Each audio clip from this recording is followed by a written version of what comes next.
من الشیطان الرجیم بسم اللہ الرحمن الرحیم رب اشرح لی صدری ویسر لی امری واحلل عقدۃ من لسانی یفقهوا قولی رب زدنا علما اللهم فقهنا في الدين اللهم انا نسألك علما نافعا ورزقا طیبا وعملا متقبلا اللهم انفعنا بما علمتنا وعلمنا ما ينفعنا وزدنا علما اللهم انا نعوذ بك من علم لا ينفع ومن قلب لا يخشع ومن نفس لا تشبع ومن دعوة لا يستجاب لها رب یسر ولا تعسر وتمم بالخیر وبک نستعین یا فتاح یا فتاح اللهم لا سهل الا ما جعلته سهلا وانت تجعل الحزن اذا شئت سهلا۔ السلام علیکم ورحمۃ اللہ وبرکاتہ۔ میں آپ سب کا فہم قرآن کے ڈے 142 میں استقبال کرتی ہوں۔ تو الحمدللہ ہم لوگوں کی جو ترتیب چل رہی ہے سورہ الشورى کی ترتیب چل رہی ہے جو سورہ نمبر 42 ہے، اور الحمدللہ ہم لوگوں نے آیت نمبر 22 تک ہم لوگوں نے پورا مکمل کمپلیٹ کر لیا تھا۔ آیت نمبر 23 ہم لوگوں کی چل رہی تھی، تو انشاءاللہ وہی آیت کو ہم لوگ کنٹینیو کر رہیں گے، آیت نمبر 23۔ تو اس سے پہلے ہم لوگ دیکھیں گے کہ کل ہم لوگ جو پڑھے تھے، ہوپ فلی آپ لوگوں کو یاد ہوں گا کہ کل کیا پڑھے تھے۔ پہلے تو آیت نمبر 23 میں جو چیزیں ہم لوگوں نے کمپلیٹ کی تھی وہ یہ تھا کہ جو ہے اللہ تعالیٰ یہاں پر بتا رہے کہ یہ ہے وہ چیز جس کی اللہ تعالیٰ تم کو اللہ تعالیٰ اپنے بندوں کو، ان بندوں کو خوشخبری دیتا ہے جنہوں نے مان لیا اور نیک عمل کیے، اور نبی کریم صلی اللہ علیہ وسلم کو حکم دیا جا رہا ہے کہ اے نبی کریم صلی اللہ علیہ وسلم ان لوگوں سے کہہ دو کہ میں تم سے کسی اجر کا طالب نہیں ہوں۔ تو اس کے بارے میں ہم لوگ دیکھے تھے کہ نبی کریم صلی اللہ علیہ وسلم کبھی بھی کوئی اجر ان سے نہیں طلب کرے، نہ ایک دائی کو اپنی جس کو وہ دعوت دے رہا ہے ان سے کوئی اجر طلب کرے۔ اس کے علاوہ کل ہم جو ہے روضات الجنات کے بارے میں ہم دیکھیں کہ روضہ کا مطلب کیا ہے اور وہ کن لوگوں کے لیے ہے، اور پھر ساتھ میں ہم لوگوں نے بہت ہی پیاری آیت جو آیت نمبر 20 ہے جس میں جو ہے اللہ تعالیٰ حرث کا ذکر کرے، کھیتی کا ذکر کر رہے کہ جو دنیا کی کھیتی چاہتا ہے ان کے لیے دنیا میں ہے، اور جو آخرت کی کھیتی چاہتا ہے اس کے لیے آخرت میں۔ تو ہم لوگوں نے کافی اس کے بارے میں جو ہے ڈیٹیل میں سمجھا، اور یہ دیکھے کہ جس کو جتنی کھیتی اپنی دنیا میں بڑھانا ہے وہ اپنی کھیتی جو ہے اپنے حساب سے بڑھا رہے۔ اور کل خاص جو آیت پڑھے ہم آیت نمبر 15 جس کے اندر 10 احکامات کا ذکر ہے، اور اللہ تعالیٰ بتا رہے کہ اگر تم کو اختلافات سے بچنا ہے تو تمہارا کام کیا ہے کہ بس تم اپنے توحید کی دعوت دیتے رہو، اس پہ قائم ہو جاؤ، ان کی پیروی، ان کے خواہشات کی پیروی مت کرو، اور پھر اپنے اعمال کی فکر کرو۔ تو یہ اللہ تعالیٰ ہم کو نصیحت کرے جس کو ہم لوگوں نے کل دیکھا۔ تو چلیے آیت نمبر 23 کو ہم لوگ کنٹینیو کریں گے کہ اللہ تعالیٰ یہاں پر کیا بتا رہے کہ روضات الجنات کی بات چل رہی تھی، اور یہ بات چل رہی تھی کہ یہ اللہ تعالیٰ کی طرف سے بہت بڑا جو ہے ذالک هو الفضل الکبیر، یہ اللہ تعالیٰ کی طرف سے بہت بڑا فضل ہے جو اللہ تعالیٰ اپنے بندوں کو عطا کرتا ہے۔ پھر اس کے بعد اللہ تعالیٰ فرماتے ہیں کہ یہ جو فضل ہے، یہ جو جنت کی جو خوشخبری ہے وہ اللہ تعالیٰ کس کو دے رہا، یہ روضات الجنات کی خوشخبری اللہ تعالیٰ کس کو دے رہا، جو آمنوا وعملوا الصالحات، جو ایمان لاتے ہیں اور اچھے عمل کرتے ہیں۔ ٹھیک ہے، تو یہ بات ہو گئی۔ پھر اس کے بعد جیسا ہم دیکھیں کہ نبی کریم صلی اللہ علیہ وسلم کیا بول رہے کہ اے لوگو، میں تمہاں کو دین کی طرف دعوت دے رہا ہوں، میں تمہاں کو کامیابی کی راستہ بتا رہا ہوں، جنت میں جانے کا جو ہے طریقہ تم کو سمجھا رہا ہوں، اور اس کے اوپر میری کوئی غرض بھی نہیں ہے، چلو اس میں کوئی میرا فائدہ ہے نہیں، میرا کوئی فائدہ نہیں ہے، میں تم سے کوئی چیز کا طلبگار نہیں ہوں۔ ہاں البتہ اب یہ ایک آگے آ رہی ہے بات کہ ہاں البتہ خرابت کی محبت ضرور چاہتا ہوں۔ تو اب اس کا کیا مطلب ہے؟ اس کے جو ہے مفسرین کئی معنی نکالے ہیں۔ پہلا تو معنی یہ نکالتے ہیں کہ اے میری قوم کے لوگوں، کیونکہ نبی کریم صلی اللہ علیہ وسلم کا جو تعلق ہے وہ تمام قبائل سے کہیں نہ کہیں جا کر نبی کریم صلی اللہ علیہ وسلم کا ہر شاخ کے ساتھ قرابت تھی آپ صلی اللہ علیہ وسلم کی، اور تمام جو لوگ تھے وہ وہاں پر آپ صلی اللہ علیہ وسلم کے دور کے قریب کے رشتہ دار تھے، یعنی کہ کزنز میں آتے تھے، ایکسٹینڈڈ فیملی میں آتے تھے۔ تو آپ صلی اللہ علیہ وسلم یہ بول رہے کہ کم سے کم اس کا تو خیال کرو، یعنی کہ میں جو تمہارے کو دین کی دعوت دے رہا ہوں اس میں ایک تو سب سے پہلی بات کہ میں تمہاری خیر خواہی چاہ رہا ہوں، اس میں میں تمہارے سے کوئی دنیا کی کوئی حاجت تمہارے سے نہیں لے رہا ہوں۔ جیسا پریویس سورہ حامیم السجدہ میں ہم لوگ دیکھے تھے کہ جب ڈیش نے نبی کریم صلی اللہ علیہ وسلم کے پاس جا کر آفرز کی کہ آپ کو دنیا کی کیا چاہیے، اگر آپ جو بھی چاہ رہے ہم آپ سے جو ہے دینے کے لیے تیار ہیں. تو وہ ڈیش کون تھے؟ اگر کوئی بتا سکتے یہاں پر جلدی سے. اوکے، ابو ولید ان کی کنیت تھی، عتبہ بن ربیعہ. Very good. تو عتبہ بن ربیعہ جو ہے گئے اور جا کر آپ صلی اللہ علیہ وسلم کو آفرز دیا. آپ صلی اللہ علیہ وسلم کیا آفرز کو ایکسیپٹ کرے؟ نہیں، بلکہ آپ صلی اللہ علیہ وسلم نے فرمایا کہ کوئی کمپرومائز نہیں ہے، بلکہ ان کو سیدھا سیدھا قرآن کی آیتیں، حامی والسجدہ کی آیتیں آپ صلی اللہ علیہ وسلم نے ان کو سنا دی. ٹھیک ہے. تو اب یہاں پر کیا ہے کہ آپ صلی اللہ علیہ وسلم کا کلیئر سٹینس تھا کہ میں تم سے کوئی دنیا کی حاجت نہیں طلب کر رہا ہوں. ٹھیک ہے. پھر اب اس کے علاوہ کیا ہے، آپ صلی اللہ علیہ وسلم البتہ یہ بول رہے کہ کم سے کم میں کچھ مانگ تو نہیں رہا ہوں، پر تم دور اور قریب کے میرے رشتے دار ہیں، کم سے کم اگر میری دعوت کو ماننا ہے مانو، نہیں ماننا ہے تو کم سے کم میرے کو اپنا کام تو کرنے دو، کم سے کم رشتے داری کا تو خیال کر لو، کم سے کم مجھے نقصان تو مت پہنچاؤ، کم سے کم مجھے تکلیف تو مت دو. کیونکہ آپ صلی اللہ علیہ وسلم کے جو رشتے دار تھے، یعنی کہ اطراف جو خرابت داری کے باوجود آپ صلی اللہ علیہ وسلم کو تکلیف دے رہے تھے اور آپ صلی اللہ علیہ وسلم کو نقصان پہنچا رہے تھے. خود آپ صلی اللہ علیہ وسلم کے جو چچا تھے ابو لہب، ان کے بارے میں آتا ہے کہ آپ صلی اللہ علیہ وسلم جب بازار میں دین کی دعوت دینے کے لیے نکلتے تو یہ جو ابو لہب تھا وہ آپ صلی اللہ علیہ وسلم کے اوپر پتھریں برساتا تھا، اور پیچھے جو ہے اتنا آپ کو کہ آپ کی ایڑیاں جو ہے خون نکلنا شروع ہو جاتا تھا آپ کی ایڑیوں میں سے، مسلسل آپ کے پیر پہ پتھر مارتا تھا. اور جب لوگ پوچھتے کہ کیوں تم ان کو پتھر مارے، تو بولتا تھا کہ یہ دیکھو میرا بھتیجا ہے اور یہ ایسی غلط طریقے کی دعوت دے رہا، تو لہٰذا میں اسے برات کے لیے یہ عمل کر رہا ہوں. تو کیونکہ خرابت داری کے جو گواہی ہوتی ہے وہ قبول کی جاتی ہے، وہ مانی جاتی ہے. یہ دیکھو ان کا سگا چچا ہے، خود سگا چچا کا جو ہے ان کے بارے میں یہ ویو ہے، یہ خیال ہے، تو واقعی میں انہوں غلطی چھونگے، لوگ ایسا سمجھتے ہیں. تو پھر آپ صلی اللہ علیہ وسلم کو اس طریقے سے وہ نقصان پہنچاتا تھا. اور پھر جیسا ہم جانتے ہیں نا، اس کی جو بیوی تھی ام جمیل، وہ آپ صلی اللہ علیہ وسلم کے راستے پر کانٹے بچھاتی تھی. جب آپ تہجد کے لیے رات میں جب اندھیرے میں نکلتے، اپنی نماز کے لیے نکلتے، تو راستے میں کانٹے ہوتے، اور پھر آپ کے پکتے ہوئے برتن میں، ہانڈیوں میں جو ہے گندگی، بازو پڑوسی گندگی پھینک دیا کرتے تھے. اور اس کو ابھی دل اتنا نہیں بھرا، ابو لہب نے اپنے بیٹوں سے بھی کہا، عتبہ اور عتیبہ جو اس کے بیٹے تھے، اس سے کہہ کر آپ صلی اللہ علیہ وسلم کی دونوں بیٹیاں صاحبزادیاں رقیہ اور کلثوم، ان سے جو ہے جو یعنی کہ نکاح ہو گیا تھا، طلاق اس نے کہہ کر دلوائی اپنے، یعنی کہ ایک ساتھ دونوں بیٹیوں کی طلاق ہو گئی تھی، وداعی نہیں ہوئی تھی، رخصتی نہیں ہوئی تھی، پر نکاح ہو گیا تھا، تو اس نے طلاق بھی دلوا دی. پھر جب آپ صلی اللہ علیہ وسلم کی آخری اولاد کا انتقال ہوا تو اس نے کہا کہ یہ دیکھو کہ آپ صلی اللہ علیہ وسلم ابتر ہو گئے. تو ہر طریقے سے، یعنی کہ physical torture, emotional torture, mental torture, ہر طریقے سے جو ہے اس نے ٹارچر کیا. اور یہ صرف اس کا ایک کا میں بتا رہی ہوں ایگزامپل، اور اسی طریقے سے ساروں کا یہ معاملہ تھا. تو آپ صلی اللہ علیہ وسلم بول رہے کہ کم سے کم جو ہے اس کا تو خیال کرو، خرابت داری کا، اور مجھے اپنی دعوت کو کنٹینیو کرنے دو. جیسا عتبہ نے کہا تھا نا کہ ان کو اپنی دعوت کنٹینیو کرنے دو اور ان کا دین جو ہے ضرور رنگ لائے گا. تو وہ آپ صلی اللہ علیہ وسلم اسی کا مطالبہ کرے. تو جیسا میں نے بتایا کہ یہ آیت کے بارے میں 4 اقوال ہے. تو پہلا اقوال میں ذکر کری جو بہت ہی مشہور اقوال ہے یہ والا. اس کے علاوہ دوسرے اقوال بھی اس کے بارے میں ملتے ہیں کہ میں جو دعوت دے رہا ہوں اس کے بدلے تم میرے رشتہ داروں کا خیال رکھو، یعنی کہ ان کے رشتے.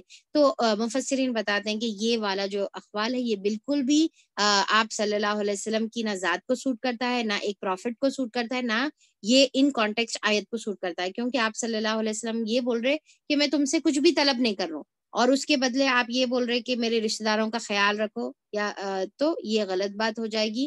تو یہ والا جو سیکنڈ جو قول ہے یہ ہم اس کو کنسیڈر نہیں کریں گے. اور ایک تیسرا جو قول ہے وہ یہ ہے کہ میں تم کو دین کی دعوت دے رہا ہوں، تم سے کوئی اجر طلب نہیں کر رہا ہوں، ہاں البتہ تم اپنے رشتہ داروں کا خیال کرو. تو یہ والا بھی قول ہم کو ملتا ہے. تو لہٰذا صرف آپ صلی اللہ علیہ وسلم کی دعوت رشتہ داروں کا خیال نہیں تھی، بلکہ آپ صلی اللہ علیہ وسلم کی سب سے پہلی دعوت توحید تھی، اس کے بعد یہ تمام دوسرے اعمال تھے. پھر اس کے بعد چوتھا قول ملتا ہے اور بہت ہی خوبصورت قول ہے یہ بھی. تو ہم فرسٹ والا قول اور یہ فورتھ والا قول ہم کنسیڈر کریں گے. یہ فورتھ والا قول بھی بہت خوبصورت ہے، جس میں آتا ہے کہ آپ صلی اللہ علیہ وسلم یہ بتا رہے ہیں کہ میں تم سے اس کے بدلے کوئی اجر کا طالب نہیں ہوں، ہاں البتہ تم اللہ تعالیٰ سے اپنا قرب حاصل کرو، تم اللہ تعالیٰ کے قریب ہو جاؤ۔ تو آیت کس طریقے سے ہے کہ قُلْ لَا أَسْأَلُكُمْ عَلَيْهِ أَجْرًا إِلَّا، سوائے اس کے کہ المودۃ فی القربا، کہ تم جو ہے محبت میں قریب ہو جاؤ، یعنی کہ اللہ تعالیٰ کی محبت میں اللہ تعالیٰ سے قریب ہو جاؤ، اس کے علاوہ میں تم سے کوئی اجر نہیں مانگ رہا ہوں۔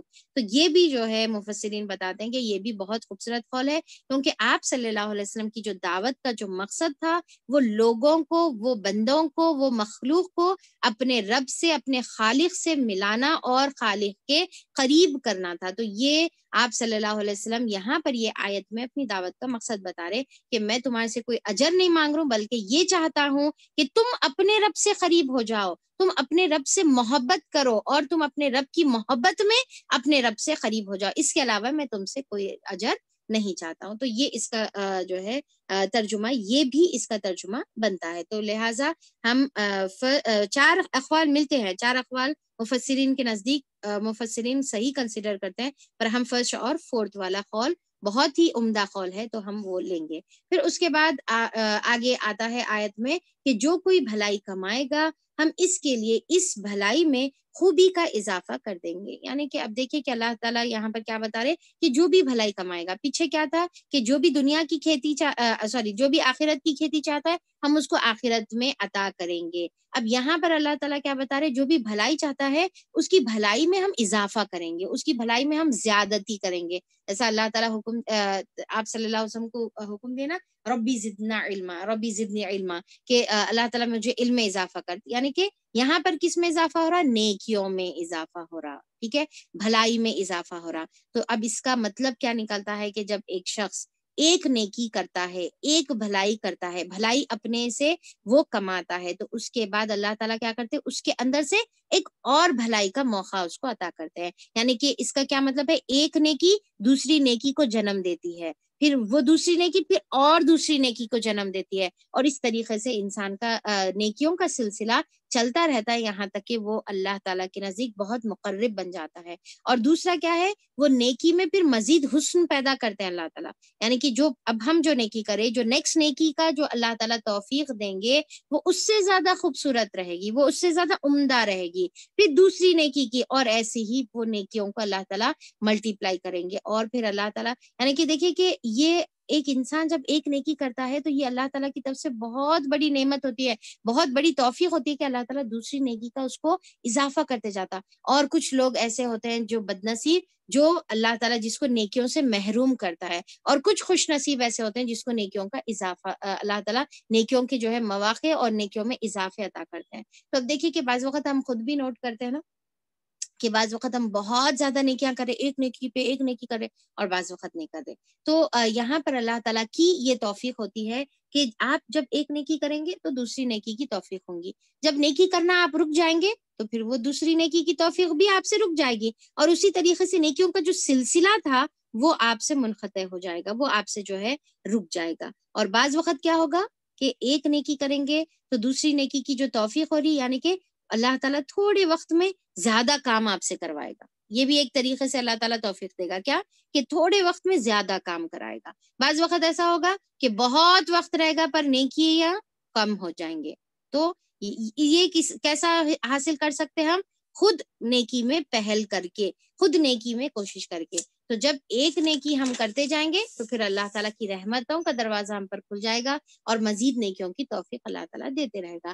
بے شک اللہ تعالیٰ بڑا درگزر کرنے والا ہے اور قدردان ہے، یعنی کہ جو کمی ہے اس کے اوپر معاف کرنے والا ہے، اور جو چھوٹی چھوٹی نیکیاں ہیں اس کو قبول کر کے دوسری نیکی کی توفیق دے کر اللہ تعالیٰ ایسی قدردانی کرنے والا ہے۔ کیا یہ لوگ کہتے ہیں کہ اس شخص نے اللہ پر جھوٹا بہتان گھڑ لیا ہے، یعنی کہ آپ صلی اللہ علیہ وسلم کے بارے میں کیا بول رہے تھے کہ اللہ تعالیٰ نے کوئی قرآن نازل نہیں فرمایا، یہ خود سے لے کر آ رہے۔ تو پھر اللہ تعالیٰ بول رہے آیت نمبر 24 میں کہ کیا یہ سمجھتے ہیں کہ اللہ تعالیٰ کے اوپر یہ جھوٹا بہتان گھڑ رہا ہے کہ اللہ تعالیٰ وحی نازل کر رہے، اللہ تعالیٰ فرشتے کو بھیج رہے، اللہ تعالیٰ قرآن کے احکامات نازل فرما رہے۔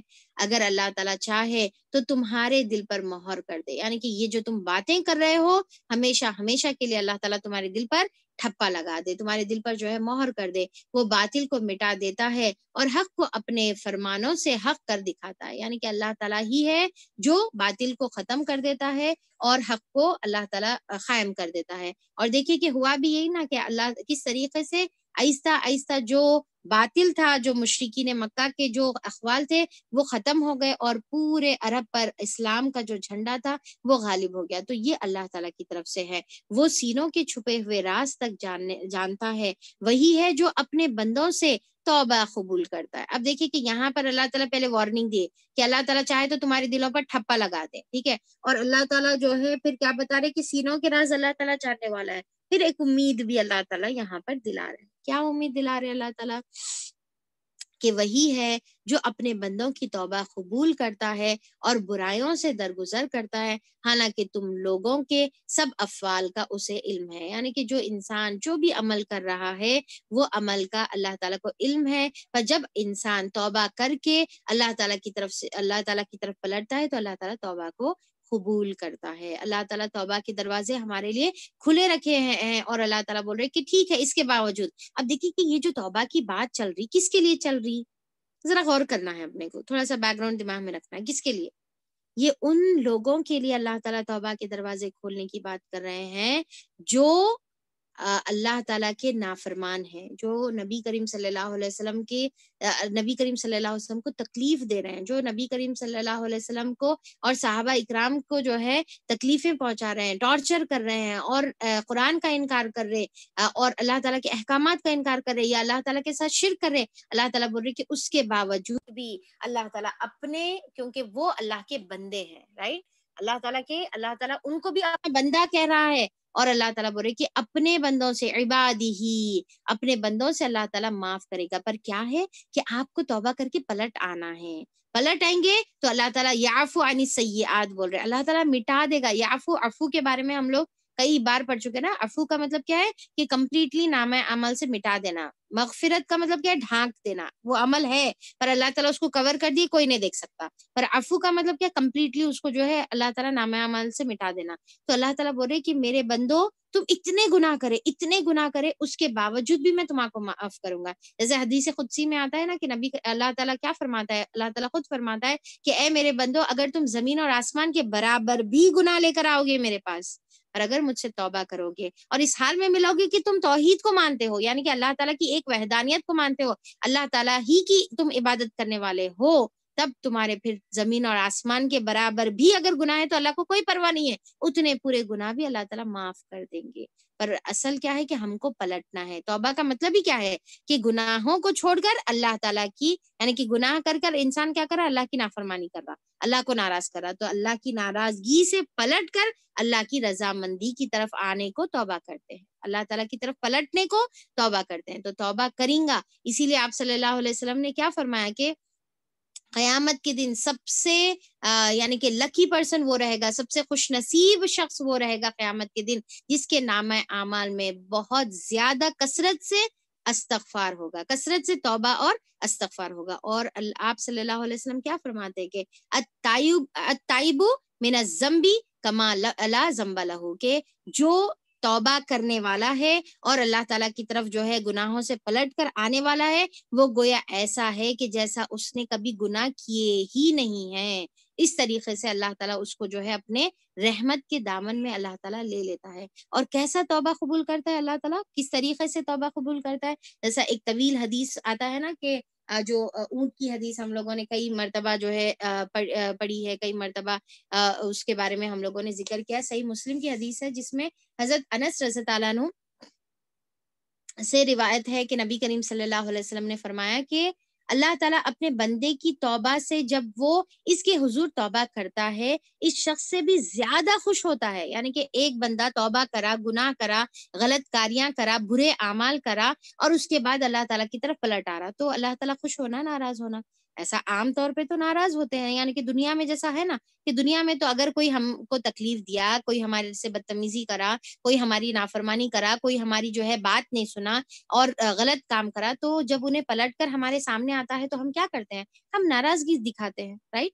پر یہاں پر اللہ تعالیٰ دیکھیے کہ جب وہ بندہ اس کے پاس پلٹ کر آتا ہے تو پھر اللہ تعالیٰ یہاں پر بتاتے ہیں، حدیث کی سلائیڈ ڈسپلے کریے، تو اللہ تعالیٰ فرماتے ہیں کہ اس شخص سے بھی زیادہ خوش ہوتا ہے جس کی سواری جنگل میں تھی اور وہ اس سے گم ہو گئی، اور اسی پر اس کا کھانا پینا تھا، اور اس سے مایوس ہو گیا اور ایک درخت کے پاس آ کر اس کے لیے اس کے سائے میں لیٹ گیا، اور وہ اپنی سواری سے مایوس ہو چکا تھا۔ یعنی کہ اتنا ڈھونڈا، اس کے اوپر اس کا کھانا تھا، پانی تھا، سب چیزیں تھے، اب اگر وہ کھانا پانی ساری چیزیں کھو گئے تو پھر اب اس کی زندگی کا کوئی بھروسہ نہیں ہے اب، یعنی کہ اب نہ انہیں پیدل جا سکتا، نہ پھر انہیں جو ہے اس کے نہ کھانا پینا ہے تو نہ سروائیو کر سکتا، تو پھر انہیں بولا کہ اب تو ختم موت ہی ہے، اب جا کے اس سے مایوس ہو کے، یعنی کہ اب نہیں مل سکتی سواری بول کے، جا کے ایک جھاڑ کے نیچے جو ہے وہ لیٹ جاتا ہے۔ اسی حالت میں تھا کہ اچانک سواری اس کے پاس آ کھڑی ہو جاتی ہے، یعنی کہ جہاں پر سے امید نہیں تھی ایک دم اچانک سامنے آ کے کھڑی ہو جاتی سواری، یعنی کہ اس کا اونٹ جو ہے اس کو واپس مل جاتا۔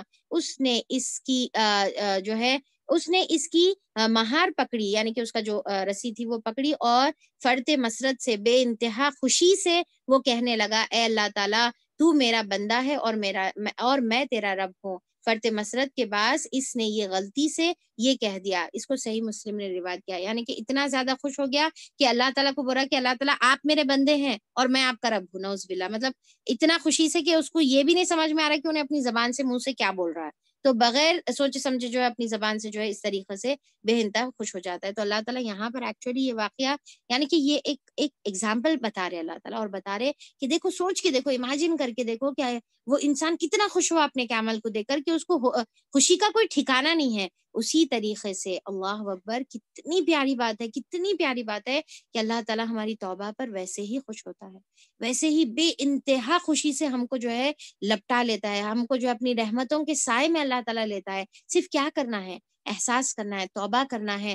اور توبہ کے جو شرط ہے نا توبہ کا، یعنی کہ انسان کے اندر ندامت ہونی چاہیے، انسان پھر اللہ تعالیٰ کے ساتھ اخلاص کے ساتھ اللہ تعالیٰ سے جو ہے توبہ کرے۔ پھر تیسرا یہ ہے کہ اللہ تعالیٰ وہ جو گناہ جو اس نے کر رہا تھا وہ گناہ سے جو ہے وہ چھوڑ دے، وہ گناہ سے پیٹ پھیر لے، اور وہ گناہ کو اپنی زندگی سے نکال دے۔ چوتھا کہ وہ گناہ کبھی نہیں کرنے کا اللہ تعالیٰ سے وعدہ کرے، اللہ تعالیٰ میں کبھی نہیں کروں گا، میں کبھی ریپیٹ نہیں کروں گا، اللہ تعالیٰ یہ وہ وعدہ کرے۔ اور پانچواں یہ ہے کہ وقت ختم ہونے سے پہلے وہ توبہ کر لے۔ وقت ختم ہونے سے پہلے کا مطلب کیا ہے؟ کہ جب موت کے فرشتے آ جائیں، غرغرہ آ جائے گلے کے اندر، اور آخرت کا پردہ جو تھا وہ ہٹ جائے، تو پھر توبہ کے دروازے بند ہو جاتے ہیں، تو اس سے پہلے توبہ کر لے، توبہ کے دروازے بند ہونے سے پہلے توبہ کر لے۔ اور پھر کیا ہے، یا پھر جیسا آتا ہے نا حدیث میں کہ جب سورج جو ہے مشرق کے بدل مغرب سے نکلے گا تب توبہ کے دروازے ختم ہو جائیں گے، یعنی کہ قیامت سے پہلے، یا پھر جو ہے انسان کی موت سے پہلے۔ اگر پر اس سے پہلے اگر انسان توبہ کرتا ہے تو اللہ تعالیٰ اس کی توبہ کو قبول فرما لیتا ہے، اور انفیکٹ صرف قبول نہیں کرتا ہے، اب ایک ہے نا کہ سامنے والا آیا اور ہم کو بہت ہرٹ کرا ہوا ہے، اس کے بعد آ کر ہم کو بولے کہ سوری، تو پھر ہم جو ہے ٹھیک ہے، اٹس اوکے، مطلب ابھی ہم اس کو معاف کریں، پر ایکچولی ابھی ہم دل سے نہیں معاف کرے، ٹھیک ہے، یا پھر اگر ہم دل سے معاف کریں تو بھی ایسا تو نہیں رہتا نا کہ ہم جو ہے فوری سے خوشی سے لے کر جو ہے لپٹا کر اس کو جو ہے کس کرنا شروع کر دیں، تو پھر ٹھیک ہے، اتنا ہرٹ کرے، اب معافی مانگ رہے جانے تو ٹھیک ہے، احسان کے طور پہ ہم معاف کر دیتے، پر اللہ کا حال یہ نہیں ہے۔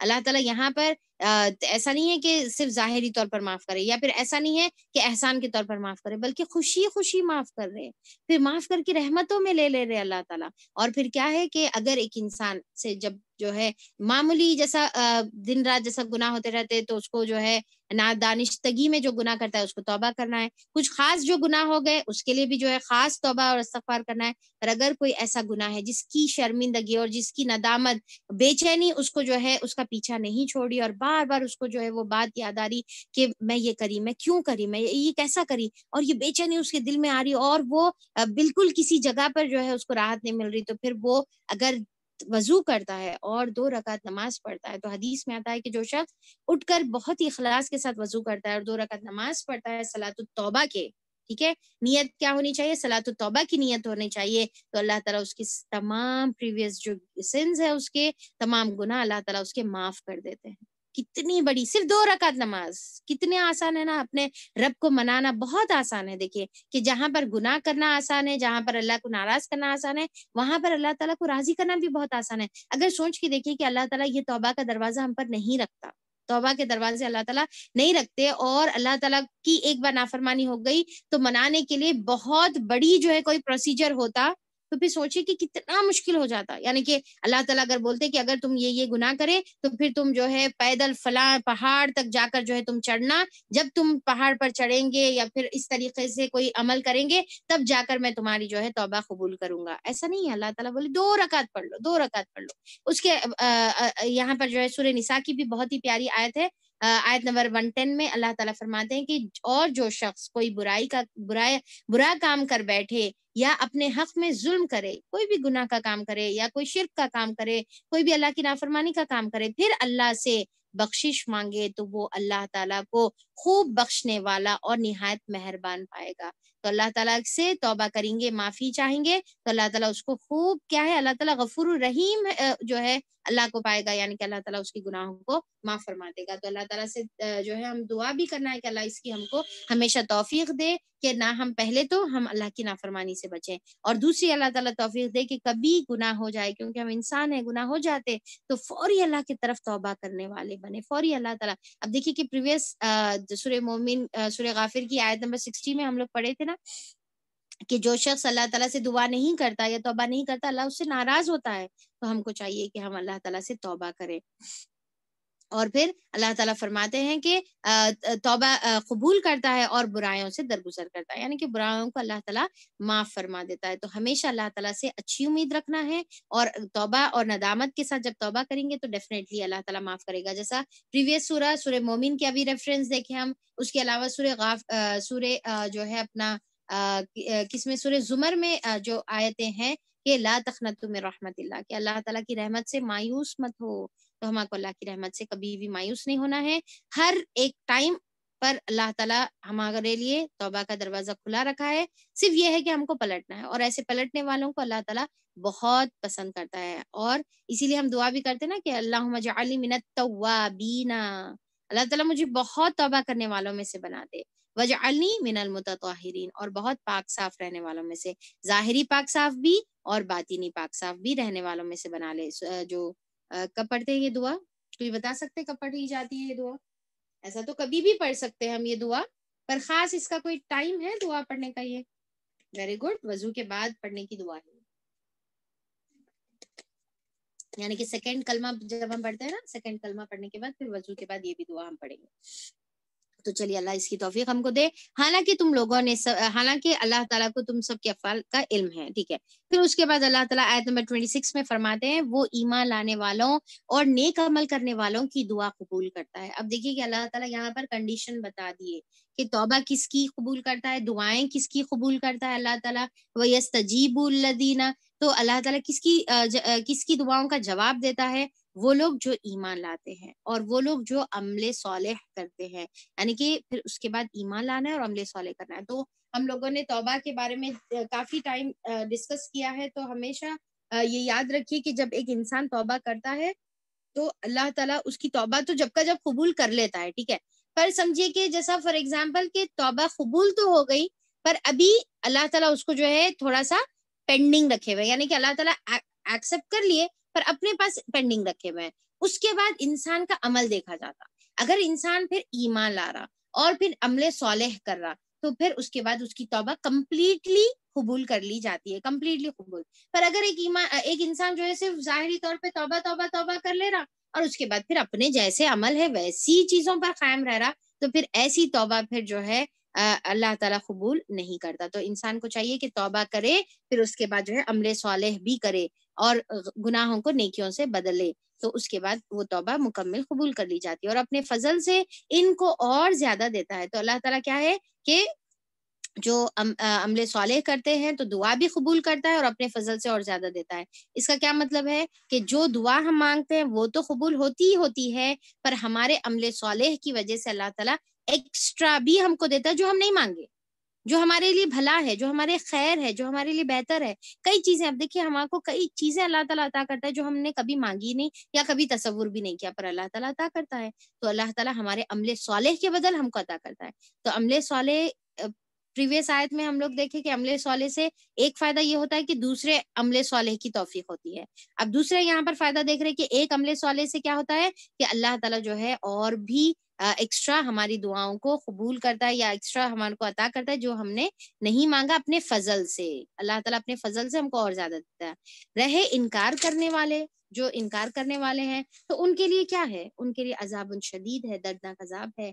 اگر اللہ اپنے بندوں کو کھلا رزق دے دیتا تو وہ زمین میں سرکشی کا طوفان برپا کر دیتے.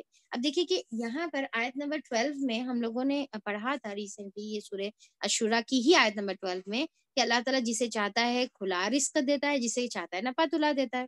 ٹھیک ہے، اب کیوں دیتا ہے اللہ تعالیٰ؟ یہاں پر اس کا مقصد اللہ تعالیٰ بتا رہے ہیں آیت نمبر 27 میں. اللہ تعالیٰ یہاں پر بتا رہے ہیں کہ اگر اللہ تعالیٰ اپنے بندوں کو کھلا رزق دیتا، بہت زیادہ رزق فراہم کر دیتا اور سب کو ایکول دے دیتا، یعنی کہ سب برابر کے جو ہے رزق میں حقدار ہو جاتے، تو دنیا میں کیا ہوتا؟ سرکشی برپا ہو جاتی. دنیا میں طوفان برپا ہو جاتا سرکشیوں کا اور برائیوں کا اور ظلم اور زیادتیوں کا، یعنی کہ سب اپنے آپ کو بڑا سمجھتے. ٹھیک ہے، اب دیکھیے کہ آج جیسا اگر ہم دیکھیں گے تو آج دنیا میں جو سب سے زیادہ فتنے اور فسادات جو ہو رہے ہیں، اور پھر اب جیسا الگ الگ کانسپریسیز کے بارے میں جیسا ہم کو معلوم ہو رہا ہے، یہ سارے کرنے والے کون ہیں؟ یہ سارے کرنے والے بڑے بڑے مالدار لوگ ہیں، یعنی کہ جس کے پاس خوب لاکھوں کا، ملین اور بلینز کا جو پیسہ ہے. تو پھر اب وہ سرکش دماغ میں، کیونکہ پیسے کا جو نشہ ہے، بھوت ہے، اس کی وجہ سے کیا ہے کہ کیا اب فتنہ فساد کیا برپا کرے. اور وہ بڑے سیلفش ہوتے ہیں، حریص ہوتے ہیں، صرف اپنی فکر کرنے والے ہوتے ہیں. کسی کی زندگی جاری، کسی کی جان جاری، کون مر رہا کون جی رہا ہے، ان کو کسی چیز کی فکر نہیں ہوتی. اور تمام فتنے اور فسادات جو ہے کرنے کا سب سے بڑے ریزن یہ ہوتے ہیں. یعنی کہ جو غریب ہوتا ہے انسان، وہ اکثر تو دیکھا جاتا ہے کہ بھئی وہ اپنے ہی سٹرگلز میں اور اپنے ہی چیزوں میں لگا ہوا ہوتا، اور جتنا مال اور دولت ہوتی اتنا سرکش ہوتا. اب سوچ کے دیکھو کہ اگر اللہ تعالیٰ ہر کسی کو مالدار بنا دیتا تو کیا ہوتا؟ سرکشی برپا ہو جاتی، سرکشی کا طوفان آ جاتا. تو اللہ تعالیٰ بول رہے کہ یہ اللہ تعالیٰ کا ایکچولی بیلنس ہے، یہ اللہ تعالیٰ کا نظام ہے، یہ اللہ تعالیٰ کی حکمت ہے کہ کسی کو کچھ اور کسی کو کچھ دیتا ہے، جس کی وجہ سے ایک دنیا میں جو ہے بیلنس قائم رہے. مگر وہ ایک حساب سے جتنا جسے چاہتا ہے نازل کرتا ہے، یقیناً وہ اپنے بندوں سے باخبر ہے. یعنی کہ اللہ تعالیٰ کو معلوم ہے کہ کس کو کتنا دینا چاہیے اور کس کے لیے کتنا مناسب ہے. اب اللہ تعالیٰ کو معلوم ہے کہ کچھ بندے ایسے ہیں جس کو زیادہ دیں گے تو پھر وہ جو ہے سرکش ہو جائیں گے، وہ دین کے راستے سے ہٹ جائیں گے، یا وہ جو ہے نقصان پہنچائیں گے لوگوں کو. اور کسی کے بارے میں معلوم رہتا ہے اللہ تعالیٰ کو کہ اگر ان کو کم دیں گے نا تو پھر انہوں سرکشی کریں گے. یعنی کہ جیسا جو کم ہوتا ہے نا تو وہ کیا ہے، خون اور خرابہ کرتے ہیں. تو اللہ تعالیٰ کو معلوم ہے کہ کس کو کتنا دینا ہے، تو اللہ تعالیٰ پھر اس کے حساب سے جو ہے بیلنس کرتے ہیں. اور ان پر اللہ تعالیٰ نگاہ بھی رکھتا ہے، یعنی کہ اللہ تعالیٰ بھی دیکھنے والا بھی ہے کہ وہ جس کو جتنا دیے ہوئے ہیں، اللہ تعالیٰ کیا نگاہ رکھ رہے اللہ تعالیٰ؟ جس کو جتنا دیے ہوئے ہیں اس میں وہ کیسے عمل کر رہا ہے، اس میں اس کا وہ ٹیسٹ ہے، اس میں اس کا وہ امتحان ہے. وہی ہے جو لوگوں کے مایوس ہو جانے کے بعد مینا برساتا ہے. یعنی کہ جب ایک انسان پورے کا پورا مایوس ہو جاتا ہے کہ اب شاید بارش نہیں ہوگی، تو اس کے بعد پھر اللہ تعالیٰ جو ہے ان کے لیے جو ہے بارش برساتا ہے. اور پھر اور اپنی رحمت سے اور اللہ تعالیٰ اپنی رحمت پھیلا دیتا ہے، اور وہی قابل تعریف ہے. یعنی کہ اللہ تعالیٰ کے پاس قدرت ہے کہ اللہ تعالیٰ کس طریقے سے جو بارش صرف اللہ تعالیٰ کی ہاتھ میں ہے، وہ اللہ تعالیٰ جب لوگ مایوس ہو جاتے ہیں تو اللہ تعالیٰ اپنی رحمت کے سائے میں ان کو لے لیتا ہے، بارش برسا کر، یا پھر جو ہے رحمتیں اپنی طرف سے برسا کر. اب یہاں پر ایک تو عام بات ہم بارش کا بھی اس کا معنی لیں گے، اور دوسرا یہ ہے کہ جب چاروں طرف ظلمت کے اندھیرے جب پھیل جاتے ہیں تو اللہ تعالیٰ اپنی طرف سے رحمتوں کی بارش کرتا ہے، اور وہ ظلم اور زیادتی کو دور کرنے کے لیے کسی نہ کسی کو اللہ تعالیٰ بھیجتا ہے، کوئی نہ کوئی ذریعے سے اللہ تعالیٰ اس کو دور کرتا ہے. وہی قابل تعریف اور تعریف اور اعلیٰ ہے، ولی ہے. اس نے نشانیوں میں سے اس کی نشانیوں میں سے ہے کہ یہ زمین اور آسمانوں کی پیدائش اور یہ جاندار مخلوقات جو اس نے دونوں جگہ پھیلا رکھی ہے. یعنی کہ اللہ تعالیٰ کی جو نشانیاں، اس میں سے ایک نشانی یہ ہے کہ یہ زمین اور آسمان کی پیدائش ذرا دیکھو کہ کتنی اینڈلیس ہے، کہاں کہاں تک زمین اور آسمان پھیلا ہوا ہے، کبھی اس میں جو ہے غور کر کے دیکھو۔ اور پھر دوسرا، جاندار مخلوقات کس طریقے سے اللہ تعالیٰ نے اول دن سے پھیلائے ہوئے ہیں، آج تک وہ جو ہے زمین اور آسمان میں پھیلتے ہی چلے جا رہے ہیں، اور اللہ تعالیٰ ہر جگہ اس کو یعنی کہ اپنی مخلوقات کو، اپنے جو ویجیٹیشن ہے یا پھر اپنے جو جانور ہے، انسانوں کی نسلیں ہیں، ساروں کو پھیلاتے جا رہا ہے۔ وہ جب چاہے ان کو اکٹھا کر سکتا ہے، یعنی کہ جو اللہ تعالیٰ، ایسا نہیں کہ یہ پھیلتے جا رہی تو آؤٹ آف کنٹرول ہے اللہ تعالیٰ کے، نہیں، جب چاہے اللہ تعالیٰ اس کو اکٹھا کرنے پر قادر ہے۔ تم پر جو مصیبت بھی آئی ہے، تمہارے اپنے ہاتھوں کی کمائی سے آئی ہے۔ اب یہ بہت ہی امپورٹنٹ آیت بھی ہے اور امپورٹنٹ ایک فلسفہ بھی ہے جس کو ہم کو سمجھنے کی ضرورت ہے۔ اللہ تعالیٰ یہاں پر آیت نمبر 30 میں کیا فرما رہے کہ جو بھی مصیبت تم پر آئی ہے وہ کہاں سے آئی؟ اللہ کی طرف سے آئی؟ نہیں، اللہ تعالیٰ بول رہے کہ وہ تمہارے خود اپنے ہاتھوں کی کمائی سے آئی ہے، اور بہت سے قصوروں سے وہ ویسے ہی درگزر کر دیتا ہے۔ یعنی کہ اللہ تعالیٰ بتا رہے کہ ہاتھوں کی کمائی سے کا کیا مطلب ہے کہ تمہارے خود کے عمل کی وجہ سے تم کو یہ مصیبتیں آئیں۔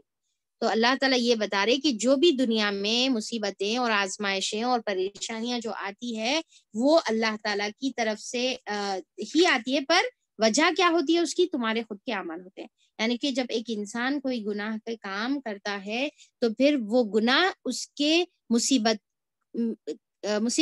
میں ریزلٹ کرتا ہے، یعنی کہ اس جو ہے اس کے بدلے مصیبت آتی ہے۔ جیسا فار ایگزامپل اگر ہم دنیاوی معاملہ دیکھ لیں تو ایک انسان بیمار ہوتا ہے، ٹھیک ہے، تو کہیں نہ کہیں وہ بیماری کے پیچھے اس کی خود کی لاپرواہی، غلط کھانا یا غلط لائف سٹائل یا غلط کچھ بھی جو ہے عمل ہوتا ہے جس کی وجہ سے پھر وہ اپنی لاپرواہی کی وجہ سے بیمار ہوتا ہے، ٹھیک ہے۔ ڈیفینیٹلی پھر حکم تو اللہ تعالیٰ کا ہی رہتا اس میں کوئی شک نہیں ہے، پر وہ کہیں نہ کہیں وہ خود اپنے لیے ذمہ دار ہوتا ہے، اللہ کے حکم سے پھر وہ آتی ہے۔ اسی طریقے سے دنیا میں جو ہے جو مصیبتیں ہیں، پریشانیاں ہیں، اللہ تعالیٰ بتا رہے کہ تمام جو دکھ ہے، تکلیف ہے، وہ تمام چیزیں کیا ہے کہ اللہ تعالیٰ بتا رہے کہ تمہارے خود کے گناہوں کی وجہ سے تم اپنے ہاتھوں سے تم اپنے اوپر مصیبت لا لے رہے، تم اپنے ہاتھوں سے اپنے اوپر جو ہے مصیبت لا لے رہے اپنے خود کے گناہوں کی وجہ سے۔ تو فوری جب ہم جو ہے کسی بھی مصیبت اور پریشانی میں ہوتے ہیں تو اسی لیے ہم کو حکم ہے کہ کثرت سے استغفار پڑھنا ہے۔ جب ہم جتنا استغفار کریں گے اتنا اللہ تعالیٰ مصیبتوں سے ہم کو دور کرتے چلے جائے گا، مصیبتوں سے جو ہے اللہ تعالیٰ نجات اور راحت دیتے چلے جائیں گا۔ جیسا سورہ نوح میں بھی آتا ہے نا، اور کئی حدیث میں بھی ہم کو ملتا ہے کہ اگر بارش سے محرومی ہے تو استغفار کرو، ٹھیک ہے، اگر رزق کی محرومی ہے تو پھر استغفار کرو، اگر مصیبتیں پریشانیاں ہیں تو استغفار کرو، اگر اولاد سے محرومی ہے تو استغفار کرو۔ تو اللہ تعالیٰ یعنی کہ ہر چیز کا سلوشن کیا ہے؟ استغفار ہے، کیونکہ بعض وقت ایسا ہوتا ہے نا کہ انسان کے خود کے اعمال، خود کے گناہوں کی وجہ سے انسان کے اوپر مصیبت آتی ہے۔ اچھا، ایک تو یہ ہے کہ ظاہری مصیبت، دوسری اور ایک مصیبت ہے، اور وہ مصیبت کیا ہے؟ نیکیوں سے محرومی۔